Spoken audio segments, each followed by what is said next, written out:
వినాయక చవితి అంటేనే చిన్న పెద్ద అంతా ఎంతో సందడిగా జరుపుకునే పండుగ. గణేష్ చతుర్థి కోసం రకరకాల వినాయక విగ్రహాలను ఏరి కోరి తీసుకొస్తూ ఉంటారు. చాలామంది వినూత్నమైన విగ్రహాలను మండపాల్లో పెడుతుంటారు. అలాగే 9 రోజుల పాటు వివిధ రకాలైన కార్యక్రమాలతో పూజలు చేస్తుంటారు. నవరాత్రి ఉత్సవాల్లో భాగంగా తమ బొజ్జ గణపయ్యను ఒక్కొక్కరు ఒక్కోలా తీర్చిదిద్దుతూ తమ భక్తిని చాటుకుంటూ ఉంటారు. ఏపీలో 2.3 కోట్ల రూపాయల కరెన్సీ నోట్లతో గణపతిని అలంకరించారు. ఈ ప్రత్యేక అలంకరణ విజువల్స్ సోషల్ మీడియాలో తెగ వైరల్ అవుతుంది.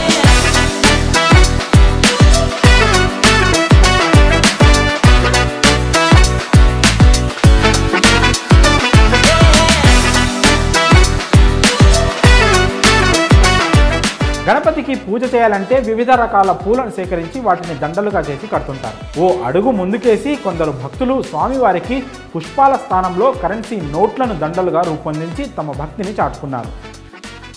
అలాంటిదే గుంటూరు జిల్లా మంగళగిరిలో జరిగింది. స్థానిక బాలాజీ గుప్తా బ్రదర్స్ ఆర్యవైశ్య సంఘం సంయుక్తంగా భక్తుల నుంచి సేకరించిన 2,30,00,000 విలువైన నోట్లను దండలుగా కట్టి గణపతి విగ్రహానికి అలంకరించారు.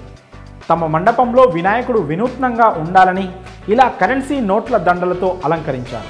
గత 18 సంవత్సరాలుగా స్వామివారికి ఇలా నోట్లతో అలంకరిస్తున్నారు.